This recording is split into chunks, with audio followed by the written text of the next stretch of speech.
Previously on the Apocalypse Eternal Darkness livestream. I finally get to go head to head with Pius Augustus. Oh, there he is. Pius Augustus. The creep himself.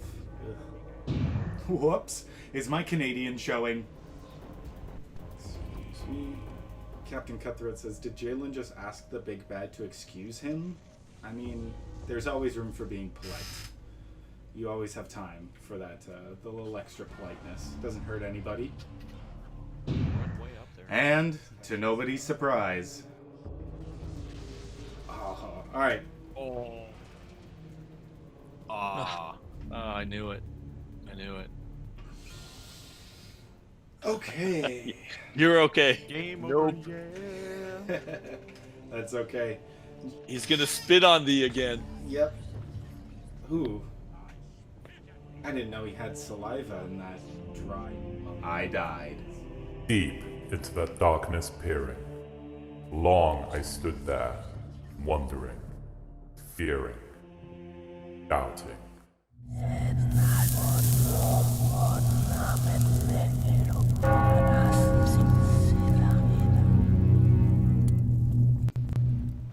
Hello everybody, welcome back to another Apocalypse Studios live stream. My name is Jalen Pachenik, your community herald, and thank you guys so much for joining me for today's Eternal Darkness live stream.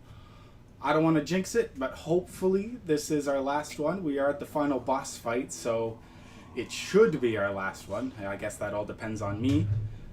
We are joined as always by our CEO and founder, Dennis Dyack. How are you today, Dennis? I'm doing great. How are you? Good, doing really good today. Very excited for the stream because we are also joined by the one and only Pandora Jane, our residential Eternal Darkness speedrunner. How are you, Pandora? Doing pretty alright. It's kind of a cold day here in Chile, but apart from that, pretty alright. It's cold? Wow, it's like a heat wave here. It's crazy. Yeah, I heard that. Oh, it's so hot.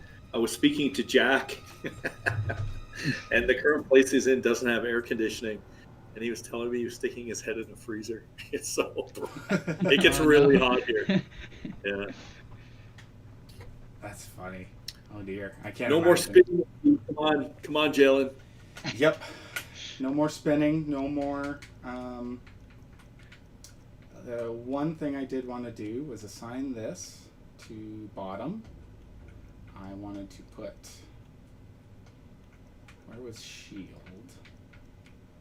Jalen's been reading some hints and talking to Pandora, everybody. So he's ready to rumble now. He's talked to the experts. Yeah, we'll see. I got protect there.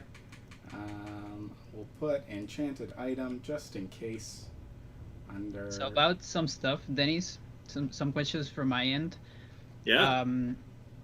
So I always have this doubt. So after you beat the game, there's this feature. You beat it twice, and there's a feature that is called like jump to game. So you can play every chapter individually.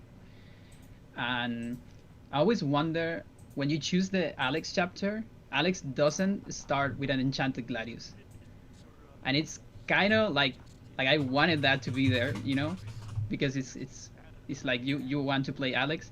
Was that a decision or an oversight? Do you know about that? I think it was a limitation. I think it was, there was a reason. I remember that. It could have, I guess it could be a bug that we didn't bother fixing, but I think it might have been a limitation, some technical limitation that we couldn't fix, if I remember. This goes back 20 years. We threw in those replay things kind of as a bonus, and we thought they would be fun. And they didn't get, we weren't sure if we're going to actually pull that feature or not. So the fact that we decided to keep it, even though there were a few flaws like that. So that's what I remember from that. Yeah, that will kind of make sense, because there's also like, basically there's some flags that are not active, so that also prevents Paul from having the two-edged sword. Yeah. because the game kind of thinks that you didn't do it on Anthony previously, so you only got the mace. So there's things like that. I think the only way that we could do that system was not to. I think the way the save system was done, you couldn't go back and look. There was a limitation on actually going back to see what you accomplished for secrets. And so I'm going to sneeze. Hold on 1 second. I'm going to try to mute for a second. Excuse me. Well, maybe I won't sneeze. I don't know. Now that you I'm on the mention verge of sneezing. So if I sneeze, I apologize. Excuse me in advance. So I think with that system, all the items that required you to do things in different chapters, you couldn't do in those replays. I think that was a limitation of the system. I can't remember the exact reason why, but I vaguely remember talking about that and saying I still think it's worth having. But yeah. About the same weapon, this is like, sorry for the in-depth questions. Some of these are like very in-depth, but Yeah. so the Enchanted Gladius does about 12 damage, okay? While the normal Gladius does about 8, which means Yeah. if you enchant the normal Gladius on 0.7 to like emulate the Enchanted Gladius, it does 16, which is more than Yeah. 12. Yeah. Was that like, I mean, do you wanted the normal Gladius to be stronger than the Enchanted Gladius to maybe level it up because the other one not to be too You broken? can't- I don't know. Yeah, you can, if we were very concerned that the Enchanted Gladius would be so strong it would just make the game not fun. Okay. So the fact that you can throw the Enchanted Gladius and you can't throw a regular Gladius enchanted, I should have came up with a different name, Yeah. an Enchanted Gladius. But that's why we did that. So yeah, that was done on purpose. Yeah, okay. Yeah, we actually found the address, the memory address that allows you to throw any melee weapon. Yeah. I don't know if that was a feature maybe at some point. I think like- it was just the way the code was done. It Yeah, was okay. never. That was just. I think any good code system, if you can generalize it like that, is always a good thing. But yeah, no, the Enchanted Gladius being able to throw it was a. If I remember properly, I think we might have had at some point throwing weapons, but it was never planned that I recall that any other weapon outside of the Gladius it could be thrown, but the system was probably programmed so you could throw any weapon, which would be Yes. cool in retrospect. It's really fun. Like you Yeah. can have like Kareem throwing the Ramdao, the giant sword, and it just summons again in his hands. It's super Yeah. funny. Yeah, that would do a ton of damage, I would assume. Yeah. So I can't remember what the Ramdao damage is, but I think it's one of the highest damage weapons in the game, if I remember. Ramdao is extremely broken. It does 14 damage normally, which is more than the Enchanted Gladius already. But it has a special feature that is the only weapon that when you do an overhead attack, it does 28 damage, so double, but it does 3 hits. Yeah. So that's like 70 something. It's like Yeah. 72, 70 something. I don't remember how to do math right now. And then you can enchant it on level 7, and it's double that damage. So that can like 2 hit Pious at the end. It's really, really broken. Oh wow. Yeah. Yeah. And that's a weapon that one hit horrors, for instance. And that's because Yeah. it does 3 separated attacks. You severed all the heads of the horrors at the same time. It's pretty cool. Yeah, that would be. Yeah, pretty so useful. yeah, that weapon, what it allows you to do, it allows you to hit multiple enemies with one Yeah. swing, and a side effect of that was you could hit multiple collisions within the same enemy, which is what's going on there, which is kind of cool. We left it. We understood that part. The original design was it was supposed to be like the most powerful melee weapon in the game, and it turned out that was true. I think it is. Yeah, It yeah. totally is. Yeah. Yeah. And it's fine because it's just Kareem, you know. It's like one of the initial Yeah. chapters. It's not like Alex gets broken at the end, you know. And Karim has a lot of fight anyway, so. Yep. And like talking about around something kind of about Karim, but not exactly about Karim. The last stream, one of the members of the community asked this.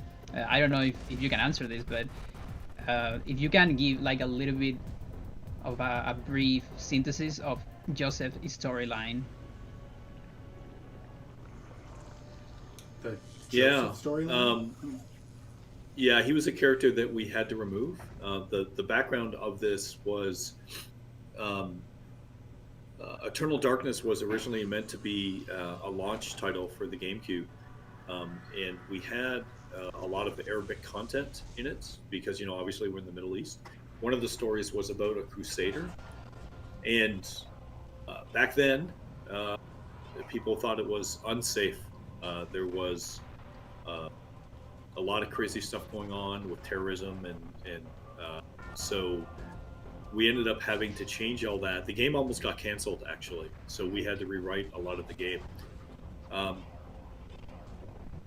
So, ironically, the story of the Crusader was sort of a realization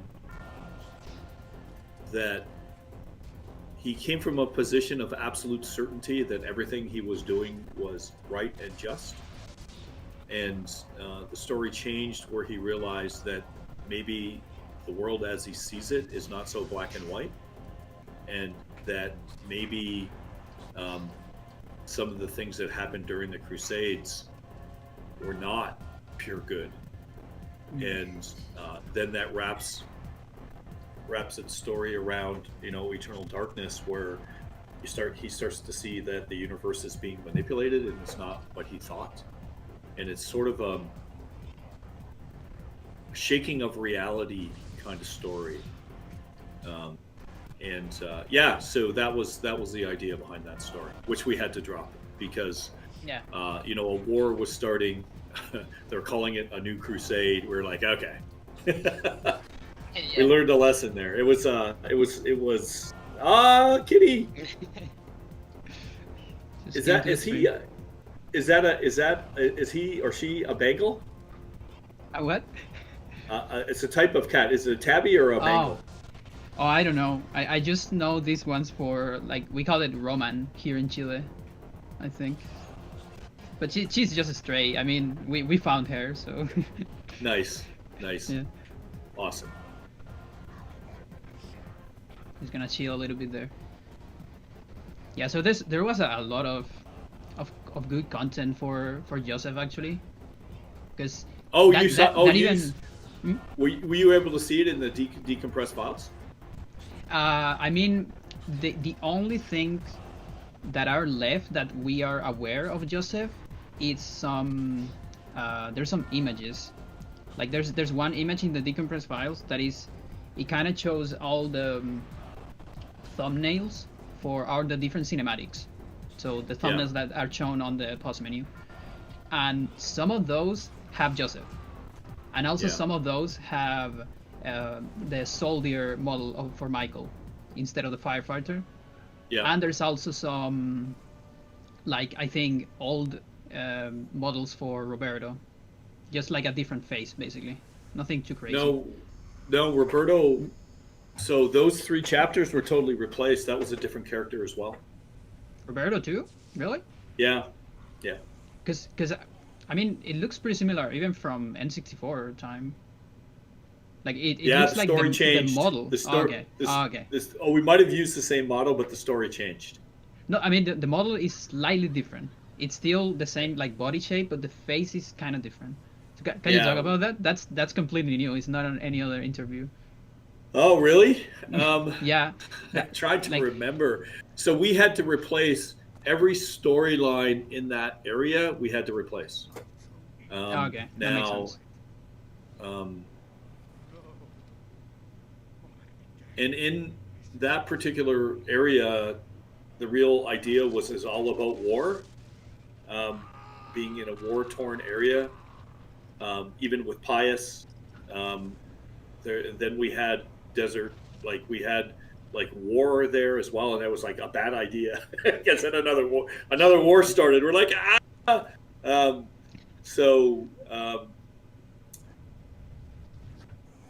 trying to. That's one I'd have to research. I don't remember exactly, but I can tell you this much. It looks like, oh, look at you. Oh, GG's. I know, I was pretty quiet this whole time But- because I had to concentrate, but we've... But now Alex is like doing something wrong. Mhm. Something still not quite right. Quickly, Alex. We must find this creature. Behind Good this- pal Edward. Yeah, I've been concentrating so hard on this boss fight right now that I haven't. It's Protect, I believe.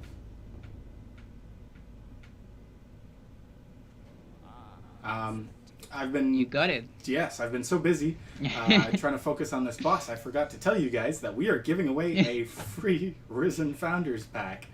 All you have to do is type in the word Risen into the chat, RISEN, to be entered for your chance to win. You only have to enter it once.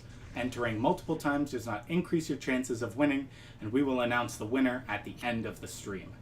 Now that that's out of the way, we have beaten Eternal Darkness, I believe. Well, not really. You've only beaten it once. Well, yes. That's only to truly beat it. You have to play the other two storylines, Mm-hmm. Yeah, there and are... that means picking a different artifact. So, and I know we said when we started that you would do all three of those, but we might come back to those later. Just keep the save game. Yeah, definitely a possibility. I plan on, after this stream, putting up on our website, deadhouseanauta.com, a poll asking you guys what you would like to see us play next on these Friday night live streams, and having the Eternal Darkness true ending playthrough will definitely be an option. So if you guys really want to see that next, we can keep playing Eternal Darkness. Oh, green screen's back. How come we have the green screen back? I thought we fixed that. I know. So did I. And that was the first time it showed up. It should have been in the previous cutscenes. Interesting. That's because that you got a change from an in-game cutscene to a pre-rendered cutscene, In-game. whereas the other are just pre-rendered. Okay. So when you see the change is when you see the external frame buffer, and probably when you change one of your versions, the setting got reset. Sometimes that happens. Might have. I know that we went over all this stuff yesterday, and I thought I double-checked that. Yeah, Interesting. but it was just one time. It's fine. Mm-hmm. Yeah, we've already got some suggestions in the chat for what to play next. Ian Stenhouse says either Bloodborne or Lego Star Wars. Two very good choices. Maybe something a little more human? Perhaps too human? You want to save. You want to hit yes here. Save. I Okay. think the credits roll, don't they? Yeah. Yeah. Yeah.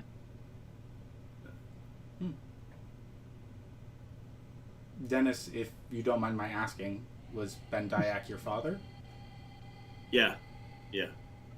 He died during the development of the game, and I still miss him today. Mm-hmm. I can only imagine. Very sorry to hear about that. Yeah. No, it happens, right? It happens to everybody. Yep, for It's hard sure. to believe it's been 20 years since he's been gone now. But Mhm. he was a great father, and he was a champion at all times for me, and always supported the company when things looked bad. He never gave up support, and he was a great mentor. And when I was growing up, he went to all my baseball games, and he was a professional football player actually. Played on the Hamilton Tiger Cats. Yeah. Oh wow. Yeah. Okay. Yeah. That's a really big team around here. Yeah, his nickname for football was it's called the battering ram, and it's funny because I guess as a child I wasn't supposed to happen. He was 50 years old when he had me. My mother was 40. They didn't think they could have children. They thought it was too late.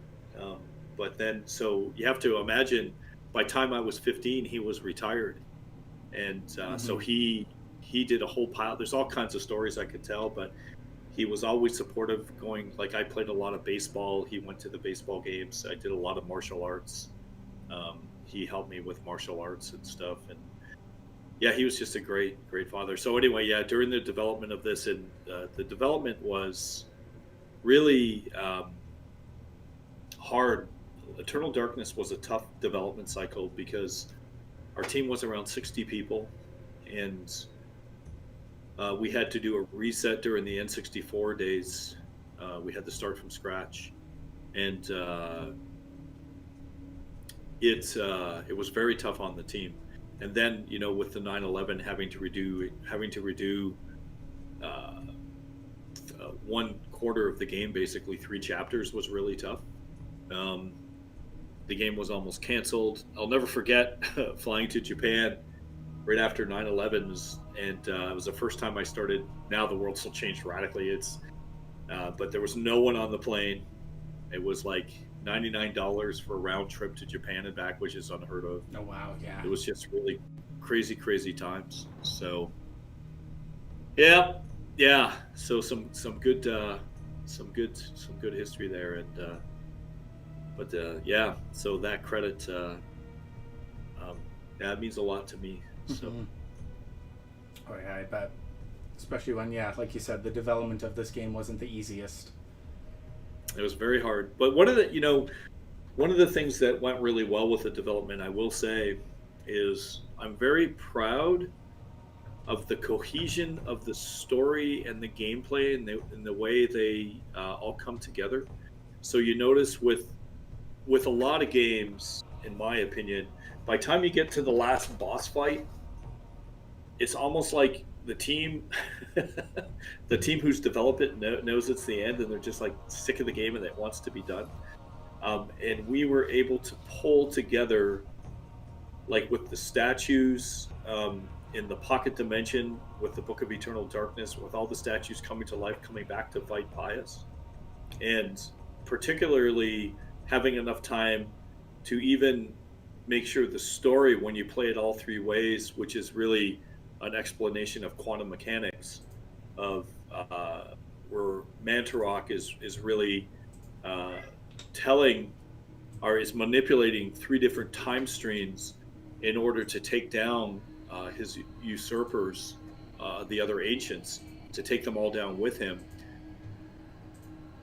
We had the time to polish that and put that together, and it just wasn't a last minute, okay, let's just get this game done. It was all sort of cohesive and meaningful from both a narrative perspective and a gameplay perspective. And that, to me, really says a lot about Eternal Darkness, in the sense that I'm a big believer in story coming together with world building and with all the other concepts in the game. And I that's one of the things that I'm most proud about with Eternal Darkness, where I think Legacy of Kain was our sort of first narrative adventure and our narrative world we built. I wanted to take it a lot further, and obviously, where we're going with Deadhouse Sonata, people are going to be able to see that now with all the maturity and things that we've learned since then, which I'm very, very excited about. I'm so excited. I can't wait to talk about some of the stuff we're doing, because it's awesome and keeps me up at night. But it wasn't, we didn't have that same chance of, what I would say, tie everything together as much as I would have liked. Whereas with Eternal Darkness, we were able to, I think, close off almost every loose thread in a way that made sense. So, without making it cheap and without making the world small. Like, I don't know. I won't criticize other works. Never mind. I'll stop. Oh, fair enough then. Yeah, this game was definitely one of a kind. I don't think I've ever played a game that tried to take a look at the player as much as the game and the mechanics itself. The way it tries to manipulate you into thinking certain ways, and with the, I don't want to say jump scares, but a lot of the sanity effects, how they'd come out of nowhere. Some of them are much slower builds, some of them are pretty quick and fast, and I don't think I've ever experienced a game quite like this. It's unique for sure. I haven't seen anything like it. I've seen a lot of people try to imitate it. Even some of the what I would call hard Lovecraft games, but I don't think they hit the mark. And it's not to say those games are bad, but they don't have the same level of cohesion, at least in my opinion. But obviously I'm pretty biased, so probably not fair. Yeah. I mean, you made the game, so. Yeah. But yeah. Yeah, fair All enough. right. Though. That is all of Eternal Darkness. I've taken it off of the stream. It's just us right now. We're only 25 minutes into the stream so far, so we've got quite a bit of time to talk about Dead House Sonata or any Eternal Darkness questions anyone has in the chat. Like 10 questions about Eternal, but I guess it depends how much you want to talk about it. You feel free. If there's no questions queued, keep going. Mm-hmm. For sure, Pandora. That's what we're here for. So we're glad that you're here. We really appreciate the company, and fire away. A lot of these questions are from the speedrun community, but I try to put them, like farther away from speedrun, just focus. So just some things we have. So first of all, we were talking about how an entire portion of the game had to got cut, and that portion actually made it into the GameCube era. We're talking about Joseph, part of Michael. There's some part of Roberto.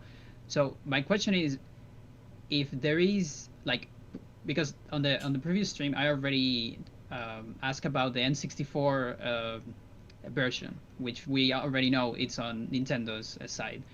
But what about the early GameCube builds? Because we have trailers of those, for instance, for like E3, where we have Joseph, we have Michael Soldier, we have Alex with a red tank top instead of a black one. Are those on your power or in Nintendo side? Do they exist? It's all over. Nintendo would have all of that stuff. Okay. I know there were ROMs floating around within Nintendo of the N64 version, but yeah, Silicon Knights, which is gone now, obviously, we cleaned all that stuff off and shipped it off to Nintendo. That's part of the agreement, so we would have never had any of that. Mm-hmm. So unfortunately, yeah, so it's all gone. I know that Nintendo's pretty stingy with their trade copyrights anyways, and you try and use something that they've licensed and they will come after you right away. Rightly so, if they own it. Yeah, no, it's their I think it's just a good way of doing things, and it's a way of stopping things from getting out there, and you just don't see a lot. They're one of the best groups we've ever worked with. I really love Nintendo. I think they're a fantastic company. So, but that's just a secure way of working. That's all. Mm-hmm. It's just the way it is. Agreed. Shad, people ask, what is your favorite ancient? I think I know the answer for that. I think you said. Well, it'd be interesting because my favorite ancient, the one I enjoyed writing the most actually is Xel'lotath. And the reason is I got a kick out of writing a schizophrenic god. And it was almost like writing two characters that were one. And I think when you're creating ancients or elder gods, flaws make them very, very interesting. And that's always drawn me to both Lovecraft and other types of stories where it's not necessarily that you have to make the elder gods or ancients weak, but they have these clear asymmetries or things that aren't quite right that make you remember them. And so for me with Xel'lotath, hearing the multiple voices. Oh, we lost Pandora. Yep, my bad. Really? All back. good. You're back. No. Okay. And I think So I think anyway, that's why I like Xelatoth. Was that the answer you thought I was going to give? Yeah, because you Did I answer already it before? yeah on like I think like 2 interviews, but like outside of here, I think. Well, at least I'm consistent. Yeah. Yeah. For the record, Dennis, that question was asked by a Jack_Lindsay, who then responded with Ulioth as his Lord and Savior. Ulioth is pretty cool. So that's one of my favorite lines in the movie. That so Steve Hennepin, when he was making the soundtrack, I sat down with him and I was like, put the line in from Ulioth. Yeah, Where- it's like on the first song, I think. It's like immediately there. Yeah, it's that's a great line. That's one of my favorite ancient lines. I really liked. Yeah, I really liked it. It resonates. I think it's interesting. Yeah, it's something like the universe is a empty chasm filled with, or something like, it's chasm filled with a yawning emptiness chasm. and darkness. Yawning chasm. That was the word.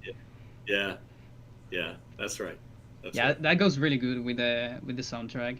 I really like that Hennepin decided to put all those quotes there. Yeah. Like, for example, the dialogue of Alex at the beginning on the first song too. That's like, I think it's not on the game even, when she talks about the funeral of Edward. It was in the game, but was edited out. So Okay, I see. yeah. So so I remember talking to him about that, and I thought that would be cool. Is for a little bit more dialogue for people who were interested in some of the extras. Steve was really amazing at that. He's a fantastic musician, and hard to believe he's gone too. Yeah, the soundtrack even has some extra songs that didn't make it into the final game, like Ashes to Ashes, which I'm guessing it was for Michael, because it's the same name of the chapter. Yeah. We also found not too long ago, like a couple months ago, we completely didn't got it before, but in the demo of Eternal Darkness, the one that is sold in like a demo disc with multiple trailers of other games before the actual release. If you made it to Kareem into the last part, there's a different version of the Ramdao song, which is I guess it's an early version because the instruments look pretty different and things like that. Yeah, that's what that would have been. That would have been an early version. Period. Definitely, Steve worked on the soundtrack a long time. So, yeah. Yeah. So Give Gear asked, have any of the glitches you've heard from discovered by the speedrun community completely surprised you, or that they were possible?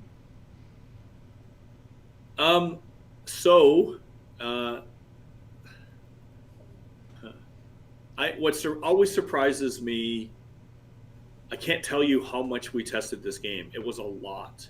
We had hundreds of people testing Eternal Darkness, and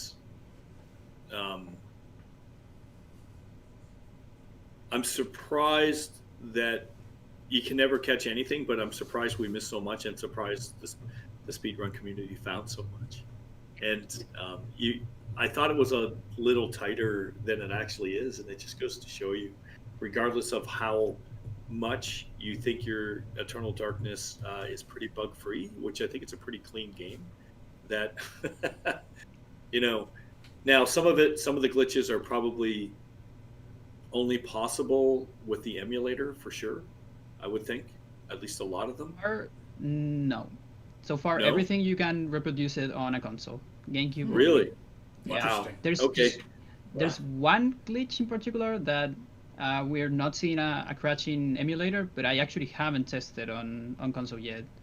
But it's just one, and it's like a very specific glitch. Everything else, everything that is broken, can be done on a console. I run on a console, for instance. Everything that is on my speedruns, it's done on official, and it can be done in any console. Oh wow! Wow. Yeah. Well, there you go.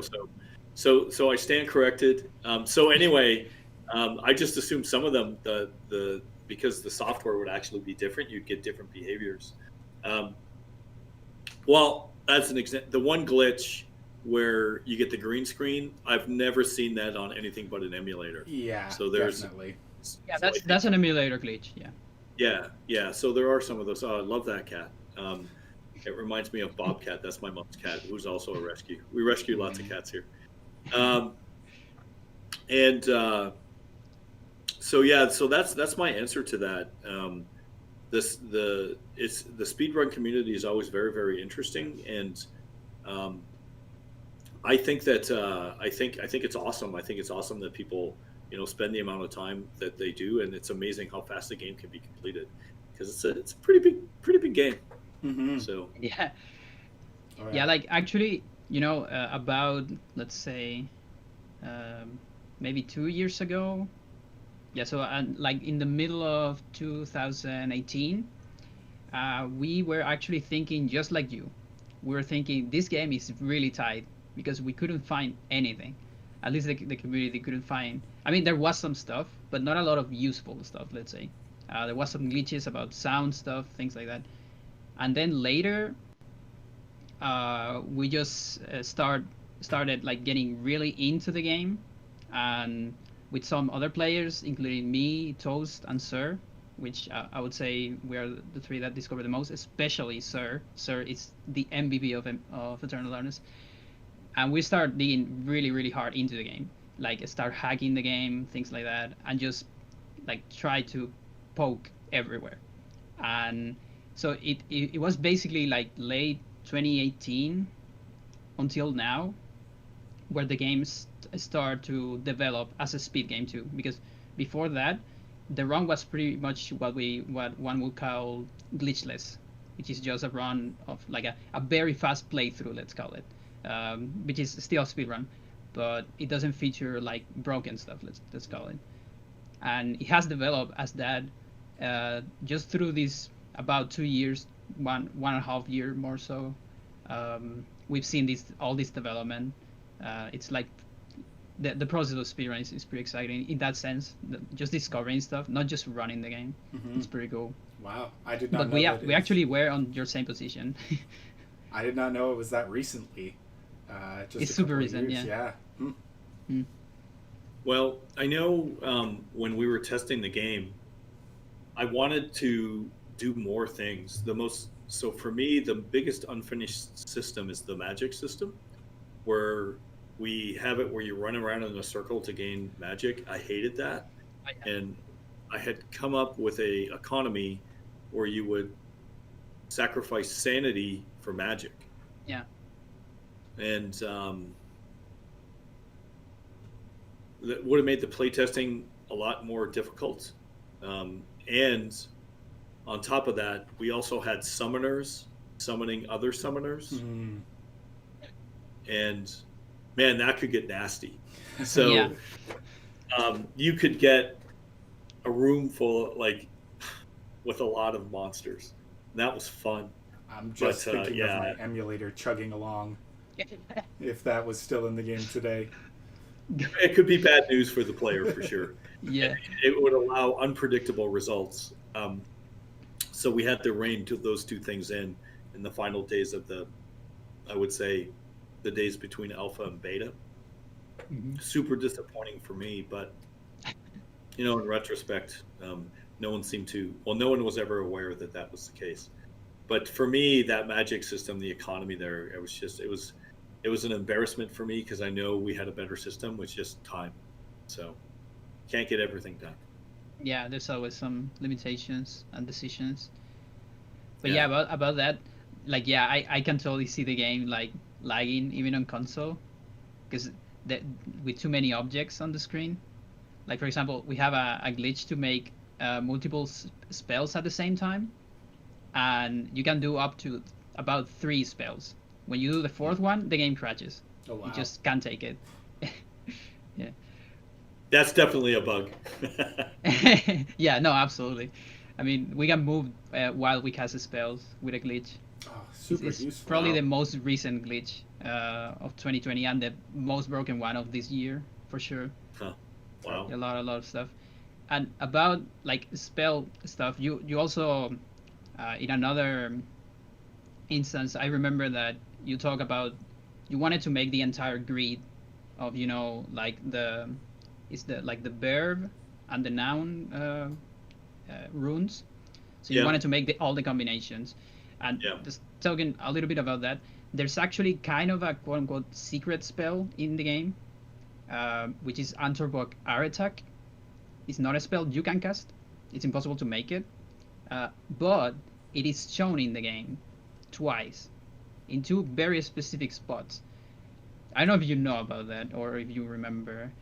Yeah, we had some spells that we were working on, and we never.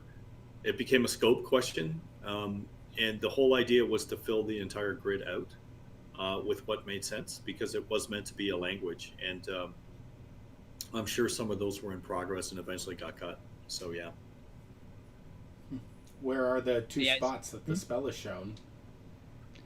There is like one in when you remember the Black Guardian, the boss of Peter. Yep. The one that obliterated Paul. Yeah. That one. So if you play on Celta alignment, if you choose Celta at the beginning of the game, the Celta Black Guardian, instead of like the Uya Black Guardian does the attack with the leg when you're too close. On the other side, the Celta one casts a spell that summons kind of a pillar of energy that damages the player, and that spell is this secret spell.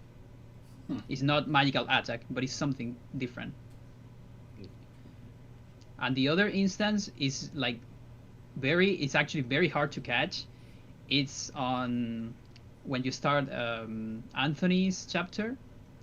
Anthony gets what's it called, a scroll that is meant to is a message for Charlemagne. So Yeah. then Anthony cannot resist, and he decides to look into the scroll. And if you take a very, very close look on like one little fraction of a camera, you can see that it has a 7 spell on it, and the spell is this spell, Antorbok Aretak. And then That's he gets cursed. Yeah. Yeah. Yeah. Interesting. Huh. Poor Yeah. Anthony. Yeah. I'm Yeah. looking at a question in the chat here. Why does Mantarok whisper spells? Is he afraid of waking the other gods? It's an interesting question. By favorite custom. The answer is because he was a dying god, we wanted it to be sort of ghost-like, and that's why he does whisper. That's really the only reason. He's definitely not. I guess one could say he didn't want the other ones to be aware that he was still around, even though he was like eternally dying, which was part of his punishment from Pius. But then there's the whole Fifth Ancient story too that we were going to get around to speaking about in the sequel, which was also very interesting, sort of Mantarok's counterpart. Lots of stories to be told in the Eternal Darkness universe still. So who knows? Maybe someday it'll happen. So.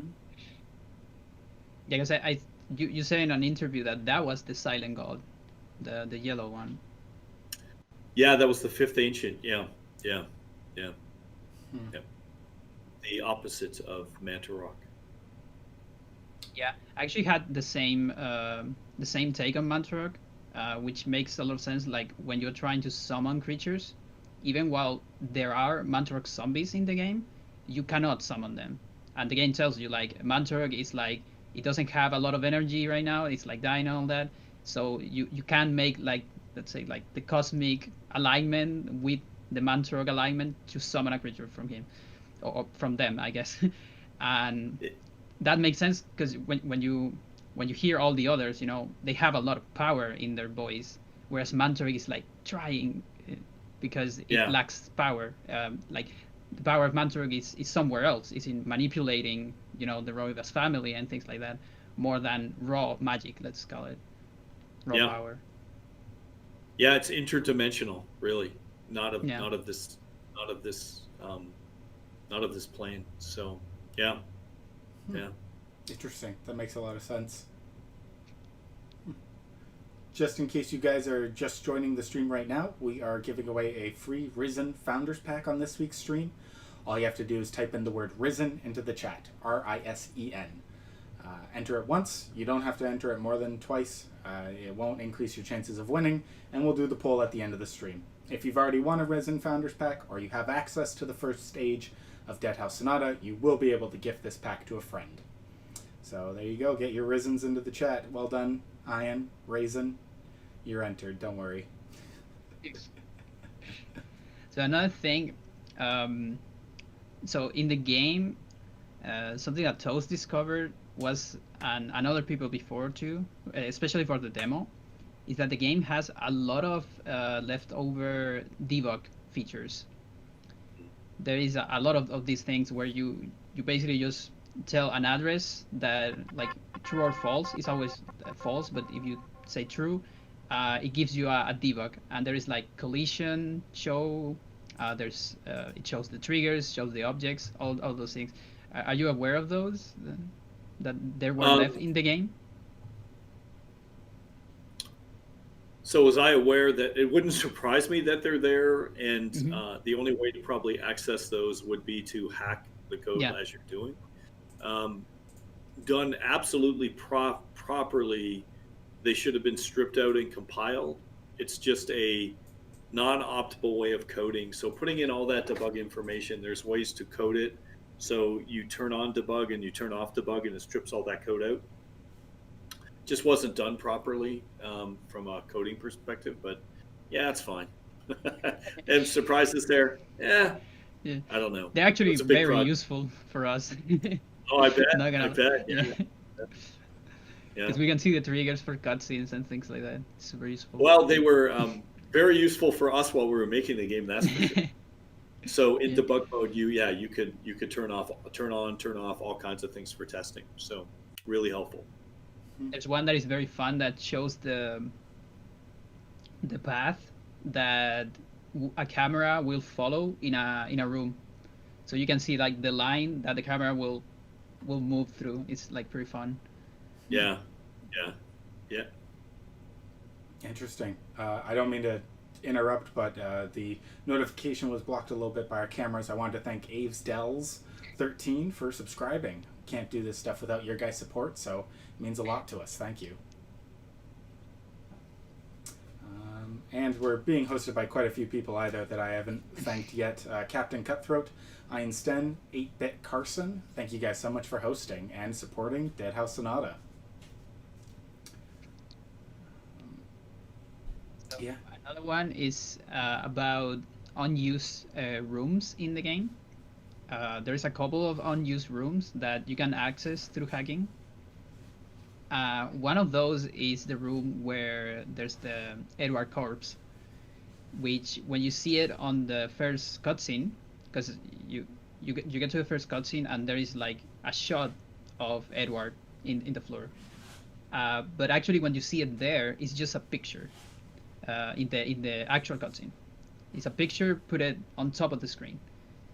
But it's kind of fun because the room actually exists in the game, and it's a 3D model of it. Any thoughts on why you decided to make it that way instead of showing the 3D model? Why we did an image? Yeah, for sure. To save memory. Okay. So, but I mean, the room is still there. Oh, I know. Yeah. So the image is from the model, right? Yeah. So we had originally hoped to use the 3D scene, but what we had to do, because don't forget, Eternal Darkness has no loading times at all. That's one of the cool things about it. Never any loads. And we load multiple rooms, and when you cut something like a film, having multiple locations is not difficult because it's just a layer of images. However, when you're in a video game, you actually have 3D geometry, and that's one of the big standout features that no one actually ever comments on Too Human, where we'll go from one cutscene to another where we're inside one location, suddenly you're in cyberspace, it's a forest, and there's no load times at all. And now everyone's talking about all this latest engine technology on PS5 with no loading. Man, we were doing that back in like 10 years ago. So I think, and they're talking about seamless gameplay like that. Why wait for loads? I did an interview on how much loads bothered me, and that was my biggest regret with Legacy of Kain, were the load times. And I was the lead programmer, designer. I did a lot of stuff.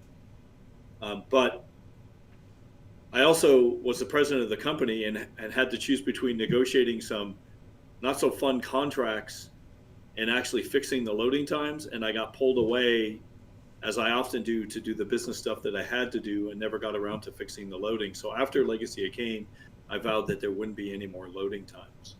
So if done properly, that's what you have to do now. And in our case, I think because we can only switch from 2 scenes, I think in that case with Edward, it would have added a 3rd scene, which was a technical limitation for us. So we actually put in the photo instead. That's why that exists the way it is. We would have liked to have done the 3D model, yes. And yeah, it's headless and everything, right? So it was pretty fun. That was a can't you? I remember the lines. Can't you use demo records? Well, there's no head, and it was just like this classic Lovecraft. So yeah, there could be maybe a little bit more of Inspector Legras there. He just appears on that scene and nothing more. Oh yeah, he doesn't show up again, does he? Yeah. That's a homage. That character is a homage to Call of Cthulhu. So Okay. Legras was a character in Call of Cthulhu. So. Yeah. Oh, the more you know. Yeah. Oh, I thought that was an obvious one. So yeah, if you look up Call of Cthulhu, there's a Inspector Legras. So. I see. Sailor Midgard says, I legit thought he was going to be the bad guy when I first played it. And honestly, I can see where you're coming from, Sailor Midgard. I agree. We had intonations towards that, though it was never developed. So we definitely did that on purpose. Okay. So. That makes a whole lot of sense now. Yeah. Yeah. Huh. Sorry, I'm reading. Captain Cutthroat says, I need a 6-hour YouTube video of Jalen's facial expressions. You have to intercut it. You have to intersplice it with I spit at thee. Yeah. Yeah. I'm sure there's probably 6 hours of footage out there somewhere. You got enough footage for it. Get Sundowner to go cut through it all together. Show up on Meme Review on Tuesdays. Oh boy. We've only got about... Oh, no, go ahead, Pandora. Yeah, no, go ahead. We've got about 8 minutes left in the stream, guys. This is probably one of your last chances to get your Risens into the chat to win a free Founders Pack and access to the second age of Dead House Sonata. Risen, R-I-S-E-N, is all you got to type, and you only need to enter once. As you were saying, Pandora, sorry to cut you off. So one of the last things, so talking about like a little bit about loading, but more about saving resources. There's something that the game does when the character player, or character model rather, is very far away from the camera. It does a low poly style thing. And so we noticed this because on emulator we can use free camera, so we can move around the way we want. And we noticed these low poly models, and a lot of people on the Speedrun community were thinking we think those are made by algorithms, not by hand, let's say, just because they are very, very uncanny. Like it doesn't look like made that by a human, because there's some spot of the body that are not in the correct place, things like that. I guess you can say that it was an algorithm, maybe. It was done by an algorithm, yes. Okay. The answer is yes. It was an algorithm. It's to be clear. Usually, when you do low poly models, you will do it in an editor and then fix it up and then save it in the game. That was not done. This was done on the fly. So yeah, we did a lot of that stuff. That was our own engine. We were pretty aggressive. Eternal Darkness was one of the few games that ran at 60 frames per second. Back in the day, when people actually remembered that. And then when the times of the 360 came out, marketing.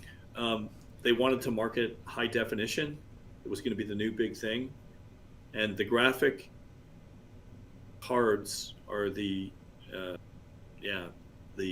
essentially the hardware could not handle the high definition. They were not built for that.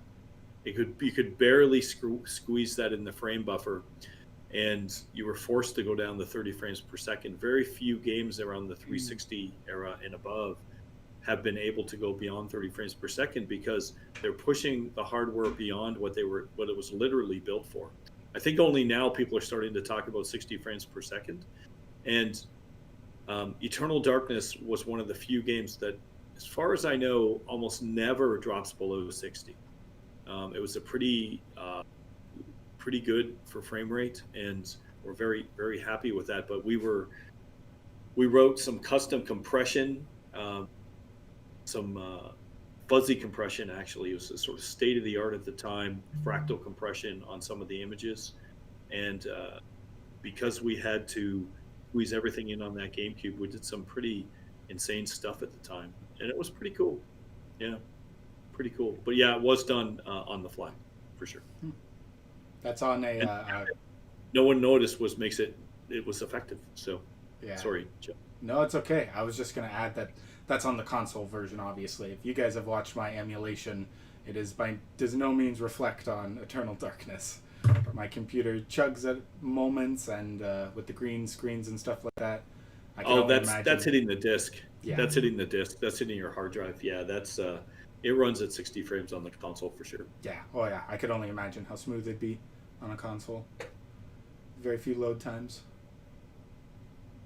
For the last random question, although I Yeah. think I know the answer. I mean, it's probably very similar to something we actually talked on the other episode where I was a guest.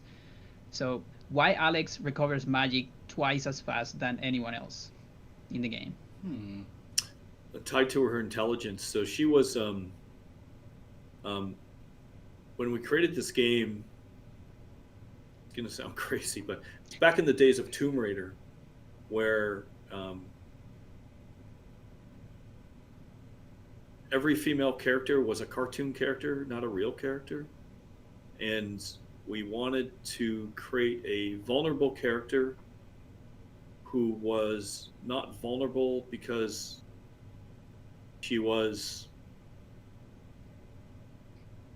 flawed in some way, vulnerable because she was a real person, and she was doing her PhD in mathematics. And according to anything Lovecraftian, the more you know about science, it'll give you an advantage for magic. And so that was her strength. That's one of her special strengths. I think each character had one, and I think they're somewhere in each of the designs. And it's so funny because I remember we created the character because we thought it was best for the story. And when we came to writing the script for Alex and creating her character, so she was aggressive, smart, obviously not as physically strong as, say, someone like some of the other characters like Michael or Pius, but that's wasn't going to help you against something that's can destroy universes and galaxies. So if that's the case, what are the advantages that you can have? And so so that's why. And she was very persistent in trying to find out why her grandfather was killed.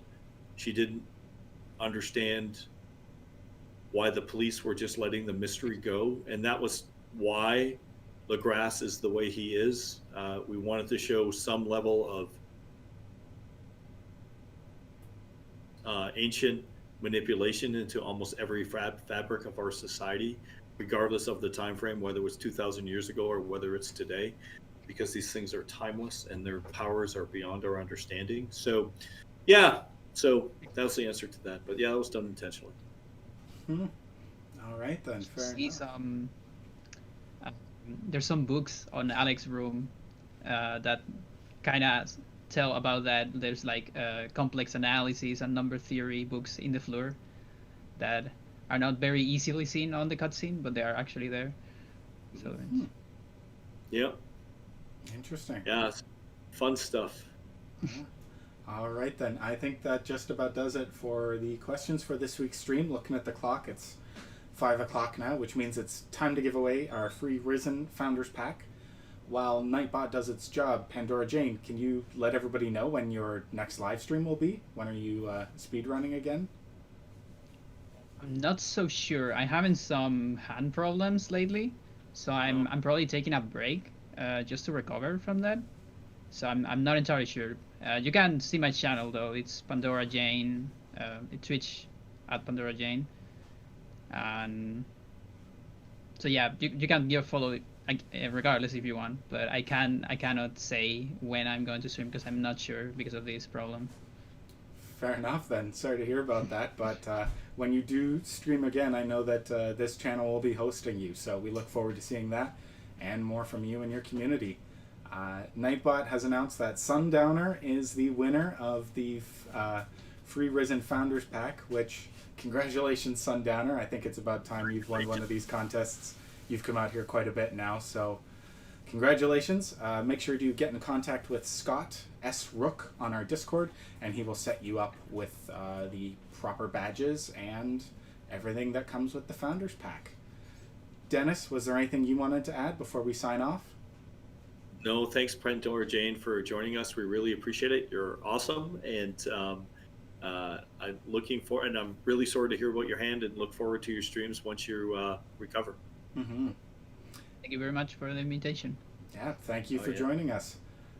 In the meantime, my name is Jalen Pachenik, your Community Herald. Thank you guys for joining us for an Apocalypse Studios live stream.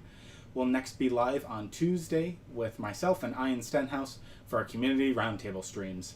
In the meantime, make sure to wishlist us on Steam, like us on Facebook, follow us on Twitter and Instagram, subscribe on Reddit, and visit our website, deadhousesonata.com, so you can find a link to our Discord, join our forums, and visit our store page to see about purchasing a Founders Pack.